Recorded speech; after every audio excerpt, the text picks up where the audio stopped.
기독교에서 가장 중요한 게 있다면 종교개혁으로 우리가 직접 말씀을 보게 되었다는 것입니다. 우리가 직접 말씀을 보게 되었다는 것은 이 말씀을 우리의 글로 읽게 되었고 또 하나님의 특별한 섭리 아래에서 성령의 인도하심으로 이 말씀이 의미하는 바를 우리가 깨달을 수 있게 되었다. 그러니까 깨달을 수 있게 되었다는 말은 더 정확히 이야기하면은 내 머리로는 도저히 이해할 수 없는 글들인데 희한하게 알게 되었다, 깨닫게 되었다 그런 말입니다. 그래서 우리는 본문을 보고 그 다음에 이 성경을 읽고 기도하고 그 안에서 내 모든 그 존재의 문제를 해결받고 동시에 나의 나아갈 바를 또 인도함도 받고 그렇게 신앙생활을 하게 됩니다. 자, 제가 지금 여러분에게 지금 이야기한 이 중에서 여러분에게 빠진 것이 무엇입니까? 있습니까? 예. 기독교가 하나의 종교라고 부르는 게 맞죠. 당연히 종교 안에 하나에 포함되어 있으니까. 그런데 여러분은 그 정상적으로 이 기독교인이 되어 있습니까? 아니면 그냥 요식행위로 종교 생활을 하고 있습니까? 한번 스스로에게 질문해 보시기 바랍니다. 사실 본문은 그렇게 어렵지 않아요.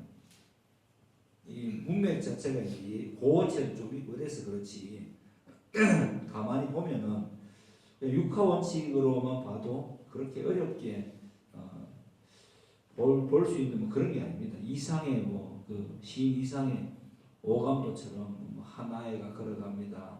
또 두 번째 아이가 걸어갑니다. 길을 걸으면 이런 그죠. 난해함을 난해하게 전해놓고 자 너희가 해석해봐 이렇게 하지 않는다는 이야기입니다.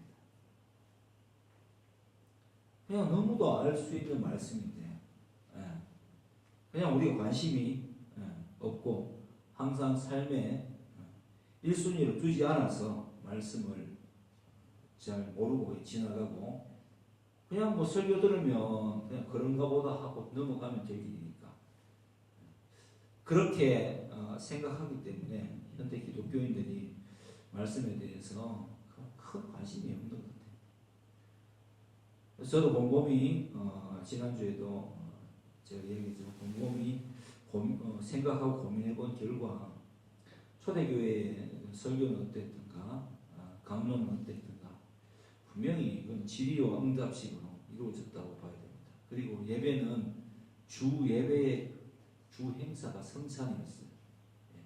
함께 하나됨을 이루는 그 의식이 그리스도의 그 보혈을 입은 사람이 맞습니다라는 확인이 필요했고 그 다음에 왜 그리스도가 정말 나의 그리스도이신지 왜 예수님이 그리스도가 되시는지에 대한 그게 어떤 식으로 내 삶에 나타나는지에 대한 질문들이 계속 이어졌을 거고 거기에 대해서 특히 바울이 강론한 그죠? 여러 가지 내용들이 이 바울 서신에 우리 성경책 신약 성경에 바울 서신이라는 이름으로 자리 잡고 있습니다, 그죠? 뿐만 아니라 유대인들에게는 베드로, 요한 이렇게 또 서신을 보내면서 그 질문에 대한 답변을 하고 있습니다. 오늘 본문을 보세요. 이게 문맥상 13장, 14장 이렇게 나눠져 있으니까 연결이 안 되는 거죠. 그냥 연결되는 거잖아요, 그죠? 베드로가 앞에서 그 예수님께서 한 사람이 나를 판다라고 이야기하고 그 일을 행하라고 하고 그걸 봤어요. 그런데 가만히 놔두는 거예요, 예수님께서. 그죠? 하게 놔두는 거예요. 그러니까 예수님이 왜 이러시는지 궁금하지 않겠어요? 그래서 베드로가 주님 도대체 어디로 가시려고 그러십니까? 이렇게 질문을 던지는 겁니다. 그러니까 예수님이 선문답식으로 또 말씀하시죠. 내가 가는 곳에 네가 지금은 따라올 수 없지만 나중에 따라온다 이렇게 말을 하니까 왜 지금은 못 따라갑니까? 난 지금 예수님을 따라갈 준비가 되어 있다고요. 목숨 걸고 따라다니겠습니다. 지금까지 그랬듯이 끝까지 가겠습니다라고 자신의 의지를 표명합니다. 그러니까 예수님께서 조금 있으면 베드로가 할 행동에 대해서 이야기해 줍니다. 그 성전들 앞에서 모인 그 비자 하나가 이 사람이 예수님 따라다니는 사람 아니야? 십자가형이 그 선포되고 난 뒤에 물어보니까 자기는 예수님 모른다고 다 울기 전에 세 번 부인하게 되는 그 사건을 미리 예수님께서 말씀해 주시면서 그 다음에 이제 14장에서 너희는 마음에 근심하지 말라라고 이야기합니다. 문맥상 맞지 않습니까? 답변을 하는 거예요. 어디까지 갈까? 끝까지 따라가겠습니다. 아니야. 지금 못 따라와. 죽기까지 따르겠습니다. 아니야. 3번 정도 부인할걸? 근데 너무 걱정하지 마라고 이렇게 이야기해요. 너무 걱정하지 마. 하나님을 믿으니까 나를 믿으면 돼. 이렇게 말씀하시죠. 좀 더 와닿습니까? 내 아버지 집에 정말 거할 곳이 많아. 그렇지 않으면 내가 너희에게 미리 말해줬을걸? 이렇게 말씀하시죠. 내가 미리 말했을 거예요. 그리고 내가 가서 이미 예비하고 나 있는 곳에 너희도 있게 할 거야 라고 하면서 내가 지금까지 4절 어디로 가는지 그 길을 너희에게 수도 없이 이야기했어. 맞죠? 그죠? 앞장을 보면은 나사로도 살리고 병든 그 베데스다 목가에서 38년 된 안전병인 거죠. 이렇게 세우기도 하시고, 그러니까 죽음에서 생명으로 불구에서 새로운 완성체로 이렇게 역사하심을 보여주십니다. 그리고 제자들이 분명히 봤어요. 도저히 하나님이 아니고서는 할 수 없는 이적들을 보았습니다. 분명히 목도했습니다. 그런데 도마가 이야기합니다. 우리가 주님이 가는 길을 어떻게 알겠습니까? 그렇게 말합니다. 그러니까 예수님이 또 선문답하시죠. 내가 곧 하나님께로 가는 길이요 진리요 생명이다. 내가 하나님의 본체야라고 답변하십니다. 답이 맞지 않나요? 우리는 지금 맞다는 걸 알지만 이 당시에 제자들의 입장에서 보면 이게 왜 안 보였겠는가?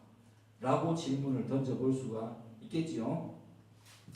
그리고 나를 그만큼 봤으면 내 아버지도 나를 알았다면 내 아버지도 아는 거다. 이게 뭐냐면은 지금까지 내가 하는 일을 봤잖아. 그러니까 너희도 가만히 보면 이미 하나님이 어떤 분이신지 나를 통해서 알게 되었잖아. 너희가 그를 알았고 7절 말씀 마지막에 보면 또 보았잖아. 이렇게 말씀하시는 거예요. 그러니까 빌립이 또 말합니다. 주님 아버지를 우리에게 보여주세요. 하나님 아버지를 우리에게 보여주세요 하니까 예수께서 말씀하십니다. 나를 본 자는 아버지를 본 거야. 이게 무슨 이야기입니까? 지금까지 계속 보여줬다는 얘기예요. 계속 보여줬다. 물이 변하여 포도주가 되고 사마리아 여인이 회심을 하고 죽은 나사로가 살아나게 되고 병든 자가 고침을 받고 이사야의 예언이 이루어지는 것, 그건 분명히 너희가 알지 않느냐. 메시아만이 할 수 있다는 것을 이라고 말씀해 주시는 겁니다. 그러면서 이제 쭉 이야기하다가 12절 보면 내가 진실로 진짜 너희에게 말하는데 나를 믿는 자는 내가 하는 일을 그도 할 것이고 또한 그보다 더 큰 일도 하게 된다. 왜? 이제는 내가 아버지께로 가고 모든 나의 사역을 너희에게 일임하고 하기로 결정했기 때문이다 라는 말씀이죠. 그죠? 그래서 그러한 일에 대해서 너희가 나의 이름으로 무엇을 구하든지 이 일이 이루어진다. 여기서 이제 첫 번째 질문이 나오죠. 왜 예수님의 이름으로 구해야 되는가라고 했을 때 이 이름에 담긴 이야기는 뭐냐면은 십자가의 보혈의 공로입니다. 예. 왜냐하면 인간은 직접 하나님께 설 수 없습니다. 하나님을 대면하면 죽습니다. 구약에 보면 그죠? 예.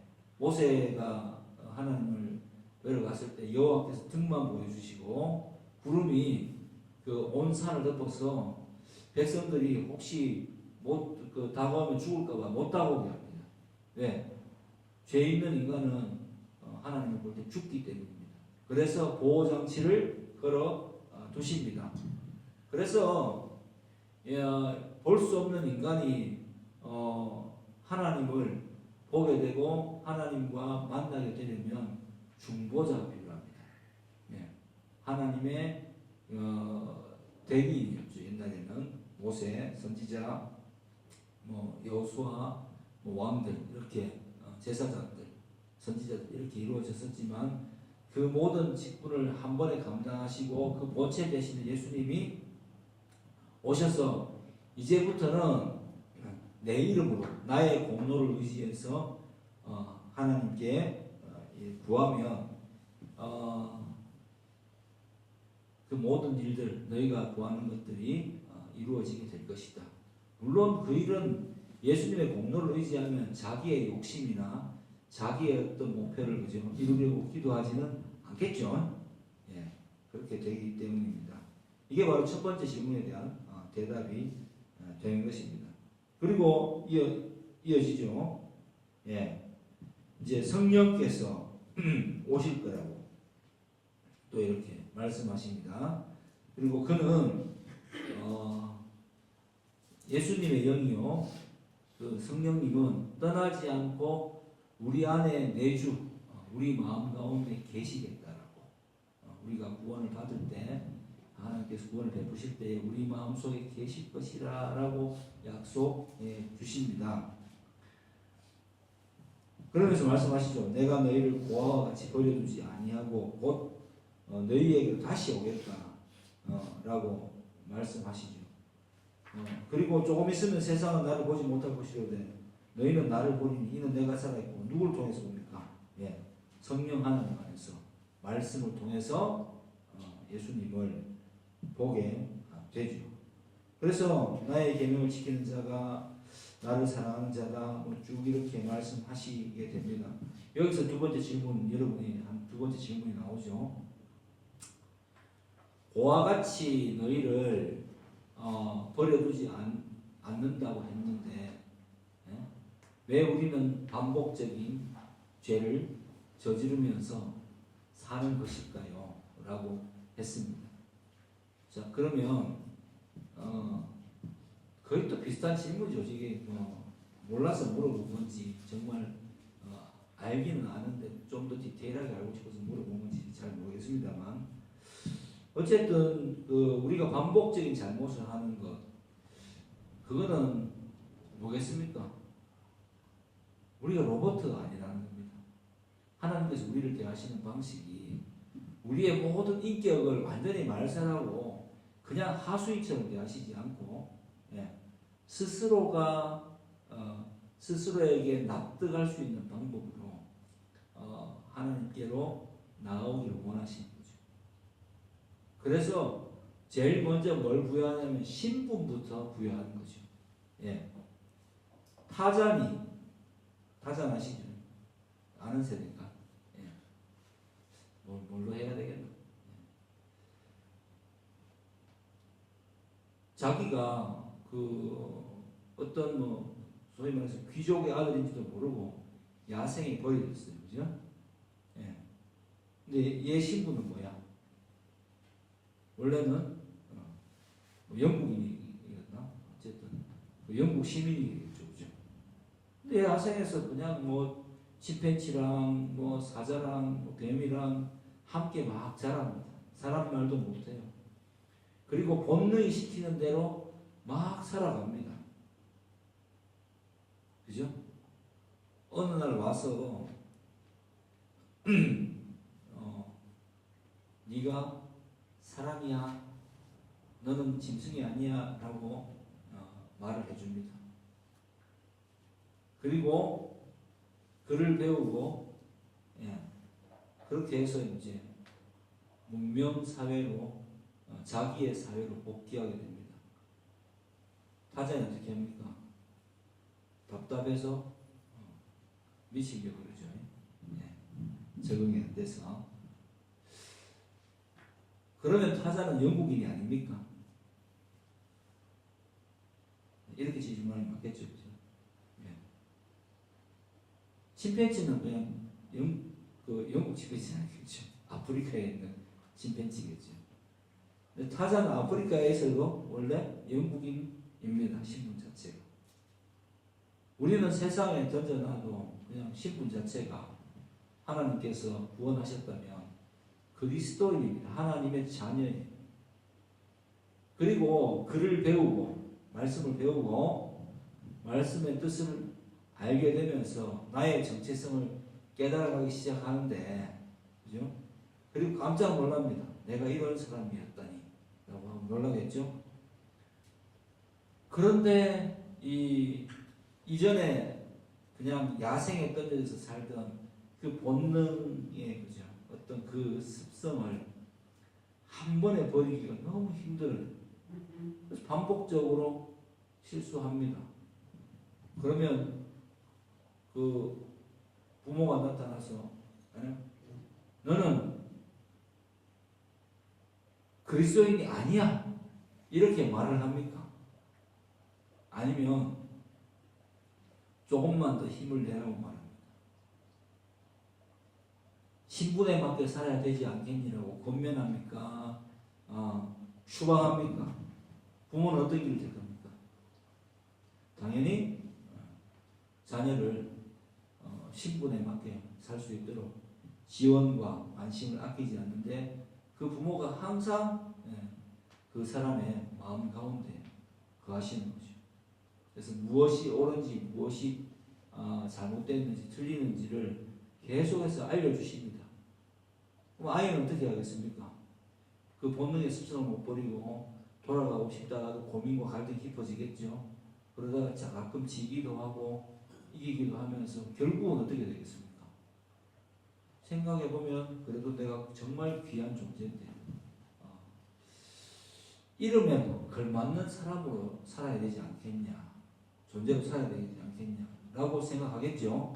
그걸 전문적인 용어로 뭐라고 합니까? 철들었다고 하죠. 철들었다. 그 철들 때까지 하나님께서는 계속해서 여러분을 내 조그만 잘못에 일희일비하면서 막 끊어내고 막 신분을 박탈하기도 하고 다시 이어주고 이렇게 하는 분이 아니란 말입니다. 자녀를 한번 자녀를 택했으면 자녀인데, 그죠? 이 자녀됨에 대한 생각을 계속 일깨워 주시는 거예요. 그게 뭐다? 성령께서 그렇게 하시는 거예요. 그럼 자녀답다는 것은 도대체 뭘 뜻할까에 대해서 고민을 하면서 어렴풋하게 고민하다가 나중에 결국 어떻게 됩니까? 아버지가 뭐라고 말씀하시는지 한번 아버지의 맹목을 한번 들어보자. 진짜 아버지의 속마음은 무엇일까 알아보자 라고 하는 데까지 결국 이렇게 만드시는 게 뭐다? 하나님의 은혜예요. 하나님 아버지의 은혜. 그럼 하나님께서는 우리를 죄짓도록 내버려 두신 겁니까? 마음 아파하시면서 그냥 계속해서 마음속에 양심의 법을 따라서 성령의 법대로 계속 일깨워 주시고 자녀답게 살 수 있도록 자꾸만 이렇게 위로와 또 그 지도 편달이라고 하죠. 질책을 아끼지 않으시는 부모님의 상태로 존재하고 계신 겁니다. 답이 되겠습니까? 그래서 우리는 반복적으로 실수하죠. 저도 실수하고 여러분도 실수할 겁니다. 하지만 분명한 것은 우리 마음속에 내가 성령을 받으면 내가 하나님의 자녀라는 사실은 잊혀지지 않는다는 거예요. 그건 내가 스스로 택하고 안 택하고가 아니라 말 그대로 나의 의지와 상관없이 하나님께서 이 정말 고아인 줄 알았던 나에게 와서 원래 네가 아버지가 있어 라고 은혜를 베푸시고 끌어오시기 때문입니다. 다만 우리가 신앙생활 할 때 내가 결국 선택할 수 있는 것은 내가 하나님의 자녀이면은 갈등하다가 결국은 하나님 아버지의 뜻대로 선택하는 것을 일상에서 매일매일 반복하기 때문에 나의 일상에서 구원이 이루어진다라고 말을 할 수가 있는 겁니다. 결정적으로 내 목숨이 끝나기 전까지는 내 편에서 봤을 때는 이 구원은 완전하게 내가 한 분이 아니기 때문에 내가 완전하게 증명하는 길은 매일매일 그리스도인답게 살아가는 것 말고는 없어요. 아멘? 예. 맞잖아요. 근데 하나님 편에서 우리가 지금 성경을 보는 것처럼 베드로를 보니까 이제 실수하잖아요. 실패하잖아요. 그죠? 넘어지잖아요. 근데 하나님께서 버리지 않으시잖아요. 결국 세워서 예수님이 약속하신 대로 제자답게 살게 하시고 그리스도의 고난의 길로 함께 걸어가게 하시고 마침내는 천국에서 영접하시잖아요. 우리는 이제 이걸 성경을 보면서 우리의 결론을 유추해 볼 수 있는 겁니다. 내가 하나님의 자녀로 살아간다면. 아니면 내가 이렇게 계속 교회에 나오고 말씀을 듣는데도 내 마음속에서 에이 뭐 그럴까봐 하고 결국은 끝끝내 내 인생의 마지막까지 내 이득을 따라서 산다면 말은 맞는데 나는 그렇게 못 살겠다 이렇게 하는 사람이 있어요 없어요? 있다니까요. 그건 누구라고 해야 되겠습니까? 그걸 하나님이 유기하신 겁니까? 아니죠. 하나님 모든 사람이 구원의 일을 기뻐하시는데 본인 스스로가 내가 죄의 사슬을 끊어버리지 못하고 자기 욕심대로 살아가다가 결국은 멸망길로 가는 거예요. 칼빈이 뭐 선택과 유기를 이야기하니까 하나님 버리셨다 이렇게 표현하는데 원래 우리 스스로가 버릴 길을 다 택했는데 그 중에서 찾아서 구원하시는 거예요. 그리고 그 길을 그냥 끝끝내 걸어가는 사람은 성령의 지혜를 받지 못했기 때문에 하나님을 아는 지식이 없는 거죠. 그래서 그 스스로가 자기 욕망을 따라서 살아가면은 스스로가 내가 구원받지 못할 줄 알고 스스로에 증명하는 거예요. 내가 죽기 전에 회개하면 되지. 왜 성경에 보면 그죠?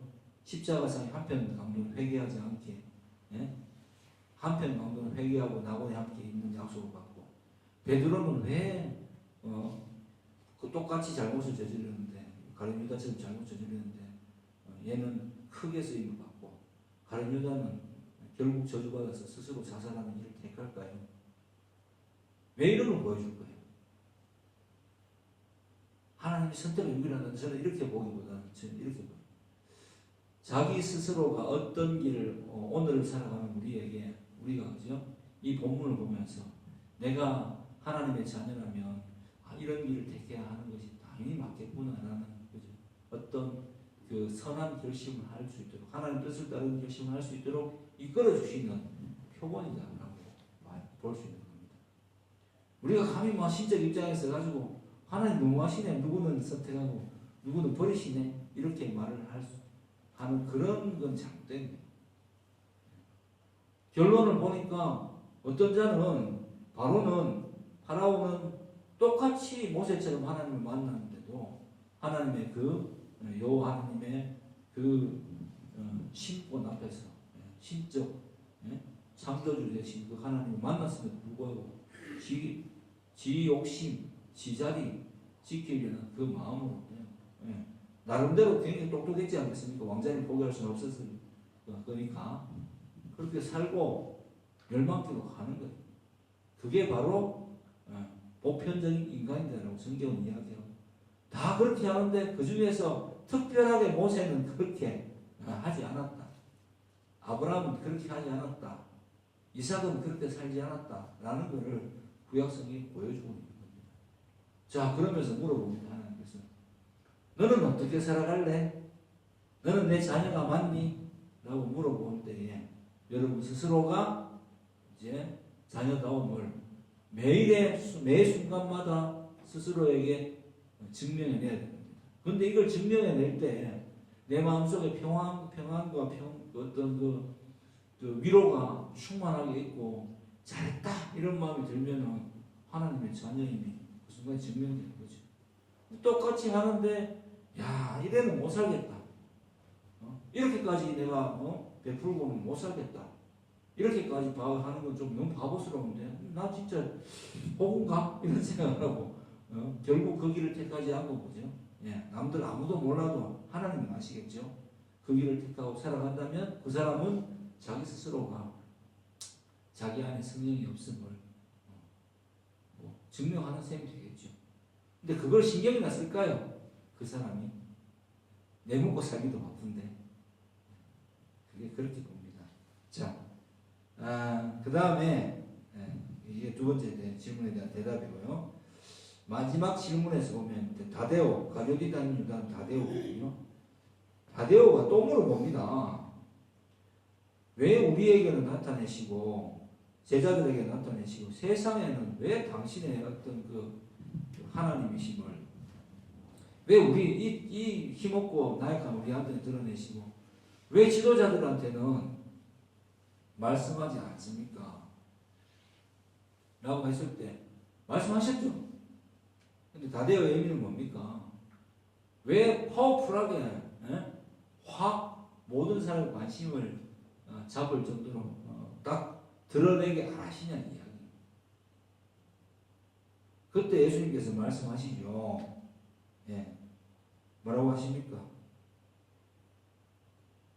정말 뜬금없는 말씀하시죠. 사람이 나를 사랑하면 내 말을 지키니 내 아버지께서 그를 사랑하실 것이요. 이렇게 이야기합니다. 그러니까 왜 그러냐? 왜 세상에 파워를 보여주지 않습니까? 라고 했을 때 예수님이 다시 대답은 뭡니까? 사랑하는 자에게만 그 파워를 보여주는 거야. 라고 생각하면 답이 딱 정답이 되죠. 그죠? 답변하신 건데 다데오의 입장에서는 이게 눈이 막혀 있으니까 예수님이 누구신지 잘 모르니까 자기가 꿈꾸는 그 예수님상을 생각하면서 그리스도상을 생각하면서 정치적 메시아를 자꾸만 소환하는 게 되니까 말이 이어지지가 않는 거예요. 그러니까 말이 티키타카가 되고 이해를 하려고 하면은 관점이 맞아야 되는데, 그죠? 한 사람은 예수님은 보면은 두 세상을 보시고, 예수님은 두 세계를 보고 말씀하시고, 예수님의 관점은 이거예요. 이렇게 두 세계를 보고 계시고, 하나님의 뜻이겠죠. 하나님의 뜻과 그 다음에 이런 세상, 이렇게 보고 계신다면 제자들은 하나님의 뜻을 계속 보여주는데 불구하고 아직 성령이 오시지 않아서, 그죠? 그렇게 계속 예수님 설명하시잖아요. 않아서 계속 자기가 보고 싶은 세상만 보는 거예요. 그러니까 이게 질문 자체가 굉장히 어리석은 질문인데, 그죠? 대답은 정확하다고 봐야죠. 그래서 오늘 설교 제목이 뭡니까? 어리석은 질문에 현명한 답, 우문의 현답이라고 붙였습니다. 그 질문 맞지? 네, 그렇습니다. 답변을 안 하는 게 아니라 답변을 제대로 하셨습니다. 나를 사랑하지 아니한 자는 내 말을 지키지 아니한다. 너희가 듣는 말은 내 말이 아니요 나를 보내신 아버지의 말씀이다. 계속 해줬어. 계속 들었어.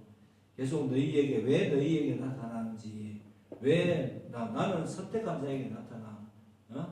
아버지께서 나를 너희에게 보냈어. 내가 너희를 선택해서 세웠어. 마태복음 28장 마지막에 보면 뭡니까? 내가 너희를 제자 삼았으니 너희는 가서 아버지와 아들과 성령의 이름을 세례를 주고 모든 사람들 그죠? 제자 삼으라. 이렇게 명령하시잖아요. 그때야 비로소 부활하신 이후에 비로소 뭡니까? 제자들이 이 예수님께서 생전에 하셨던 모든 행동들을 말씀들을 깨닫게 되는 겁니다. 그때야 이해하게 되는 거죠. 그러니까 대답은 상당히 정상적으로 다 하셨어요. 근데 질문이 빈트가 안 맞는 거지. 계속 도마도 뭐라고 합니까? 도마도. 빌립도 자꾸 아버지를 보여달래. 예. 빌립이 보여달라는 아버지는 내 눈에 아버지를 하나님을 현현시켜라 이 이야기잖아요. 예. 그렇죠? 그 다음에 또 다데오는 또 뭐라고 합니까? 왜 우리에게 자꾸만 그리스도라고 하면서 왜 세상에 힘을 보여주지 않습니까? 라고 이야기하고 베드로는 뭐라고 합니까? 또 베드로는 왜 자꾸 죽으려고 합니까? 예? 왜 제자의 배신을 보고도 막지 않으시고 왜 죽음의 길로 가려고 하십니까? 라고 말씀하십니다. 왜? 오늘날도 그런 일이 여전히 이루어지고 있지 않습니까? 여러분 예수를 왜 믿나요? 저한테 누가 그런 질문을 한다면 저는 이렇게 답변하고 싶습니다. 믿어졌어요.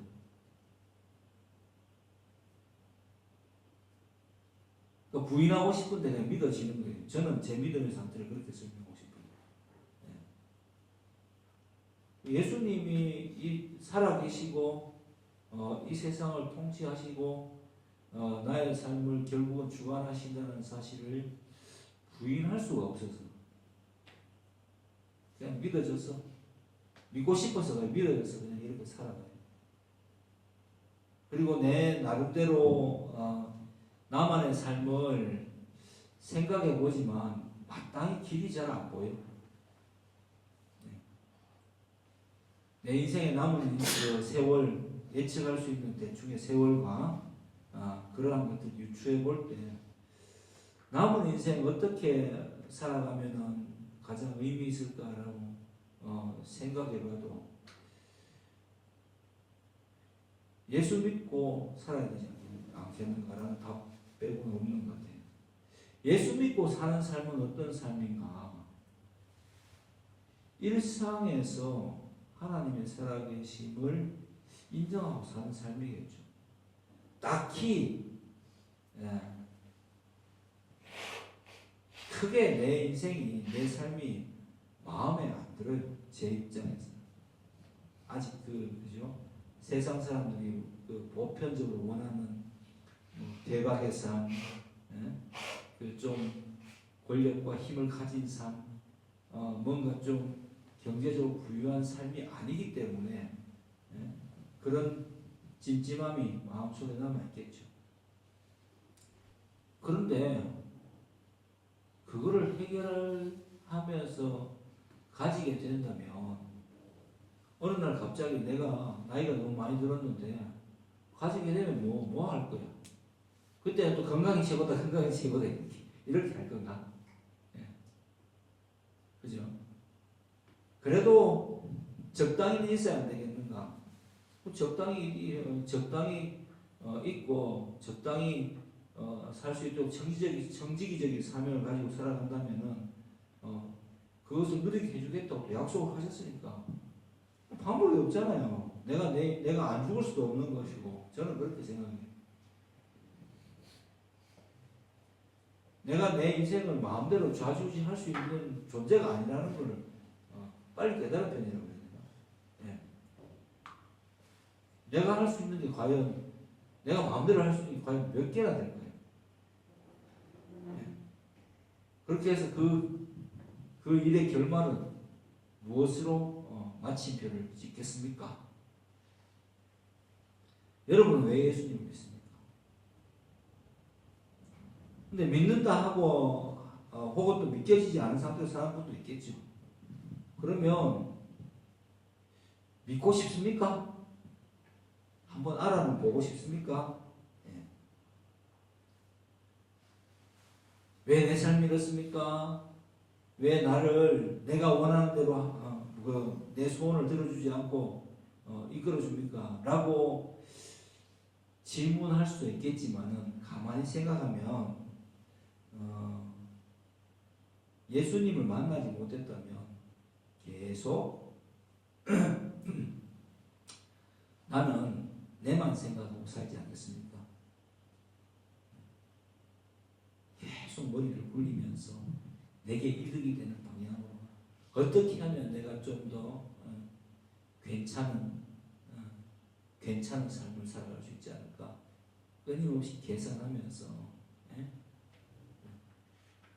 남들이 내가 그렇다는 걸 다 모두가 다 인정하는데 자기만 모르고 사는 삶을 살 수도 있고, 그나마 보편적으로 좀 지능이 높다면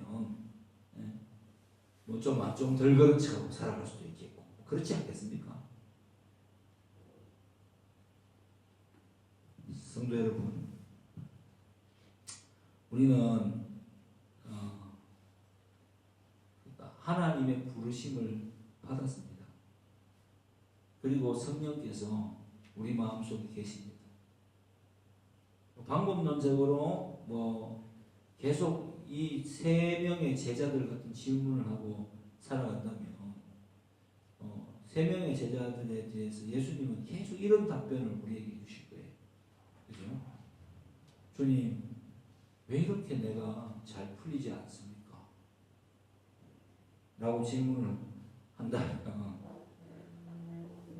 이미 넌 잘 풀렸는데 라고 답변하실 것 같고, 왜? 네가 믿고 있는 상태이기 때문에. 주님, 뭔가 좀 내가 좀 절망 가운데 빠지고 좀 답답할 때 좀 기도하면 좀 이 사실을 좀 속 시원하게 풀어주시면 안 됩니까? 살아는 계십니까? 라고 막 할 때 내가 계속 너와 함께 있다. 다만 너의 욕심이 너의 상황을 안 좋게 보이게 할 뿐인 것이지. 그래서 사도 바울의 삶을 보면은 다 사도 바울이 데살로니가 전서 5장에서 뭐라고 이야기합니까?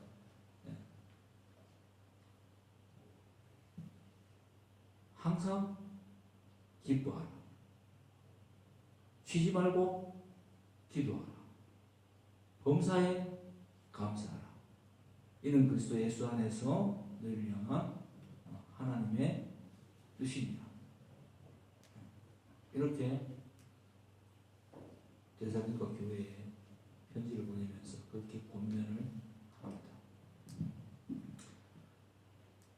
불평불만 가득한 삶을 살면 현실에 대한 불평불만이 살 것이고, 계산하면서 계산적으로 살아가면 그 계산 때문에 놓치고 있는 것들이 많고 많은 것임에도 불구하고 내가 그 한 세상 내 이득만 보기 때문에 하나님이 내게로 이끌어 주실 길을 보지 못하고 살 것이고, 오늘 이 질문들을 가만히 보세요.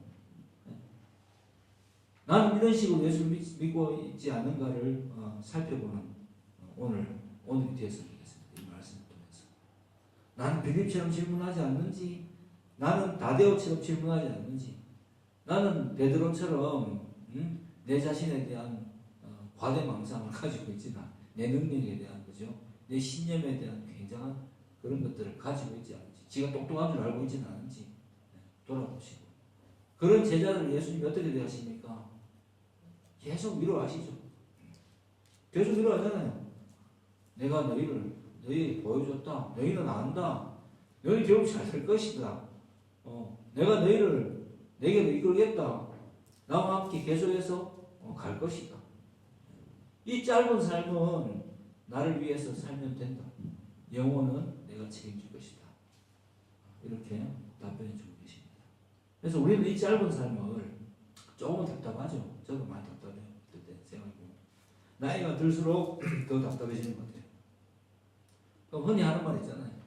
자기 개발을 하고 어떻게 해야지 내가 좀 더 예수 믿는 사람답게 그 세상 속에서 모두가 좌절할 때 무조건 긍정하라는 이야기가 아니죠. 그죠?